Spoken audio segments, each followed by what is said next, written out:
3. Memori atau penyimpanan. Memori ini adalah kemampuan menyimpan, mempertahankan, dan mengingat kejadian masa lalu pada otak manusia. Memori sendiri ada 3 jenis, yaitu memori sensorik, memori jangka pendek, dan memori jangka panjang. Yang pertama, memori sensorik.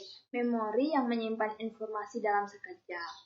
Memori ini tetap tersedia selama beberapa ratus milidetik untuk dianalisis dan diteliti sehingga dapat digunakan untuk pengolahan informasi selanjutnya yang akan menentukan apakah informasi akan diproses atau dilupakan. Kemudian, yang kedua, memori jangka pendek. Memori ini yang mengingat tentang fakta, kata, bilangan, huruf, atau informasi kecil lainnya yang bertahan selama beberapa detik sampai 1 menit atau lebih pada suatu waktu. Kecuali jika dilatih atau diolah lebih lanjut dapat dipertahankan lebih lama lagi. Atau memori jangka pendek dapat diartikan bahwa suatu sistem memori yang digunakan untuk menyimpan dan memproses informasi yang sedang dipikirkan seseorang. Contohnya, ketika seseorang ingin mengingat nomor telepon dalam jangka waktu yang singkat dari buku telepon. Hal tersebut melibatkan tentang memori karena jumlah digit yang dapat dilaporkan kembali oleh individu tanpa kesalahan. Rentang memori akan meningkat seiring bertambahnya usia. Alan Baddeley tahun 2000 sampai 2007 mengusulkan bahwa memori kerja adalah sistem 3 bagian yang menyimpan informasi sementara ketika orang melakukan tugas-tugas. Memori kerja semacam mental di mana informasi dimanipulasi dan dirakit untuk membantu kita membuat keputusan, memecahkan masalah, dan memahami bahasa lisan dan tertulis. Memori kerja memiliki komponen, yaitu putaran fonologis yang berfungsi untuk menyimpan informasi singkat mengenai ucapan tentang bunyi bahasa.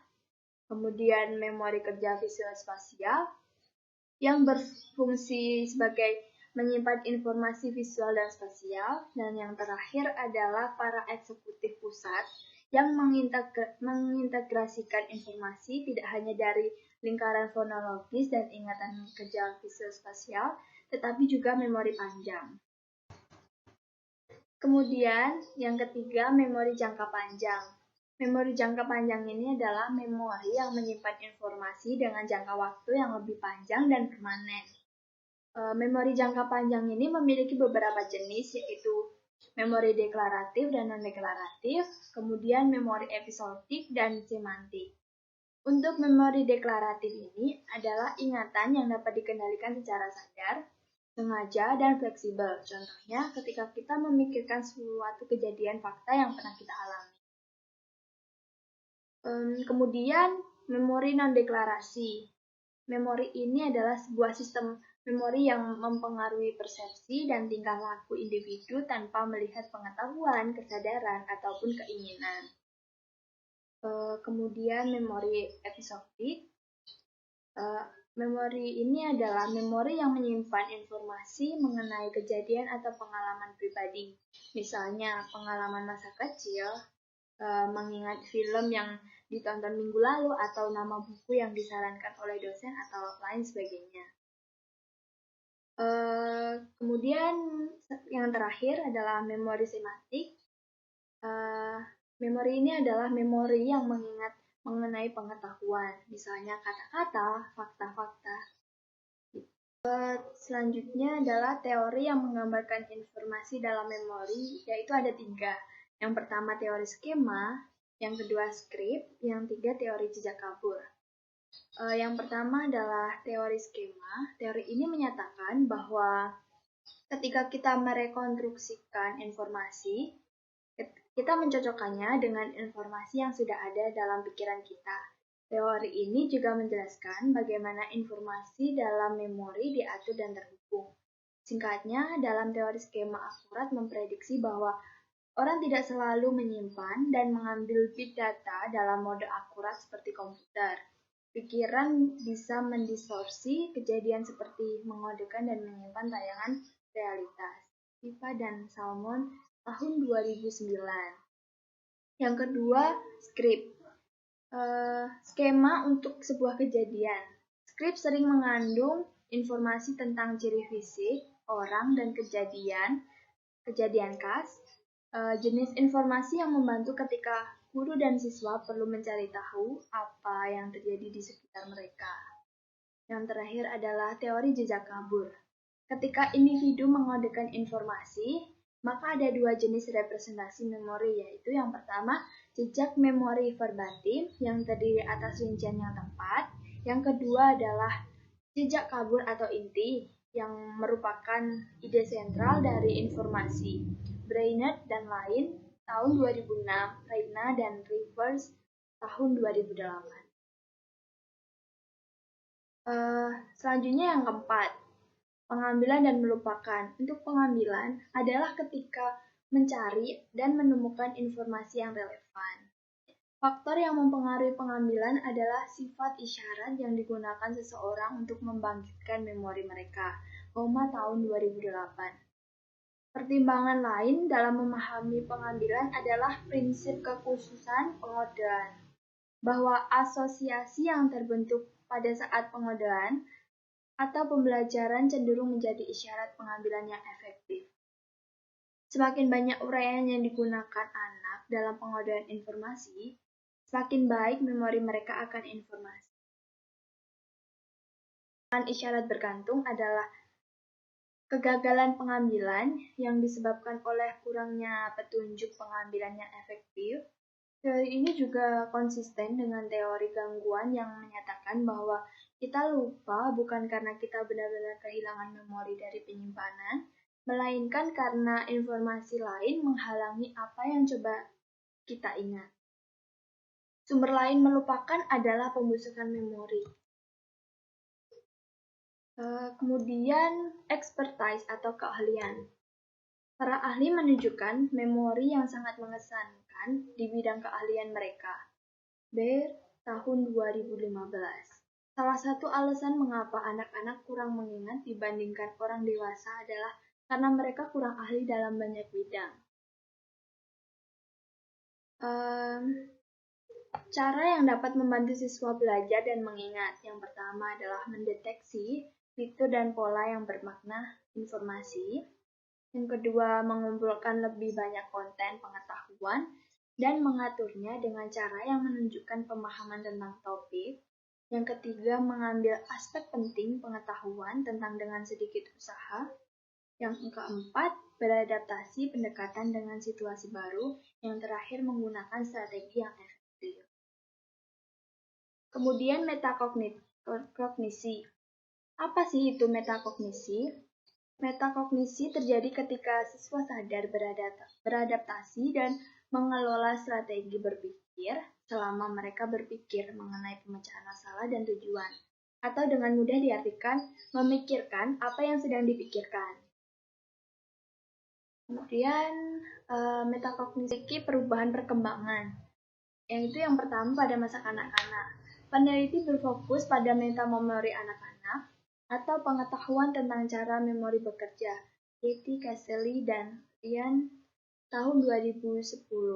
Metamemori pada usia 5 atau 6 tahun, anak-anak biasanya tahu bahwa yang familiar mudah untuk dipelajari daripada item-item asing.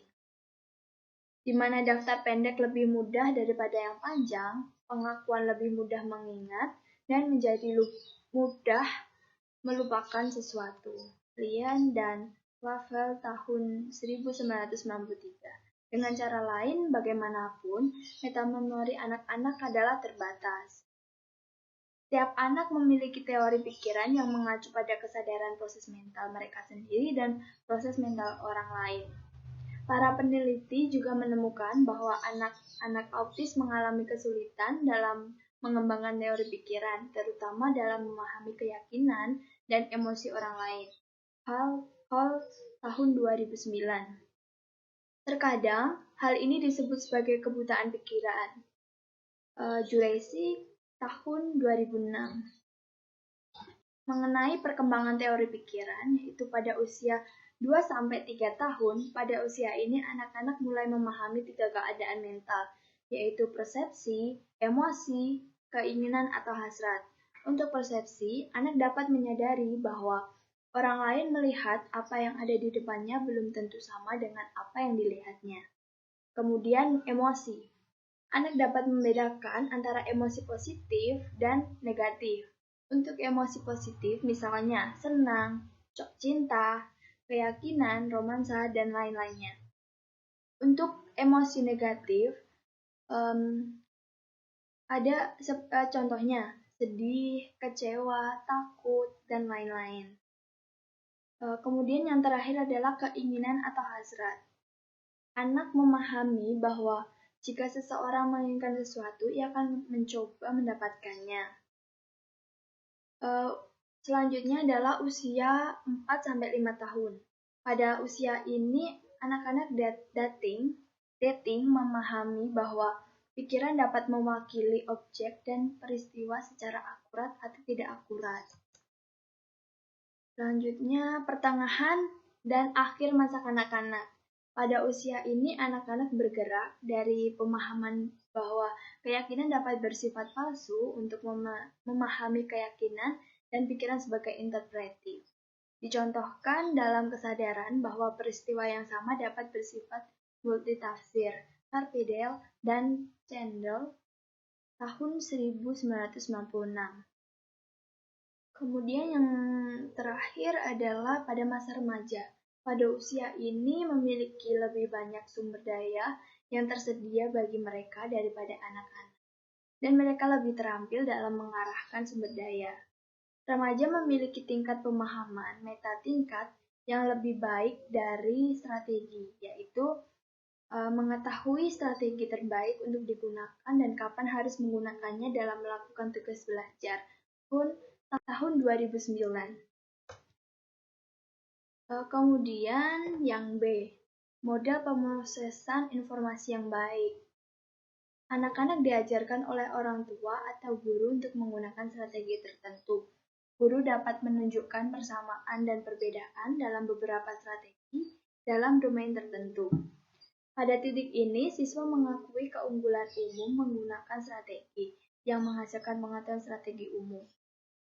Yang selanjutnya adalah C, strategi dan regulasi metakognitif. Strategi dan perencanaan yang efektif untuk memecahkan masalah.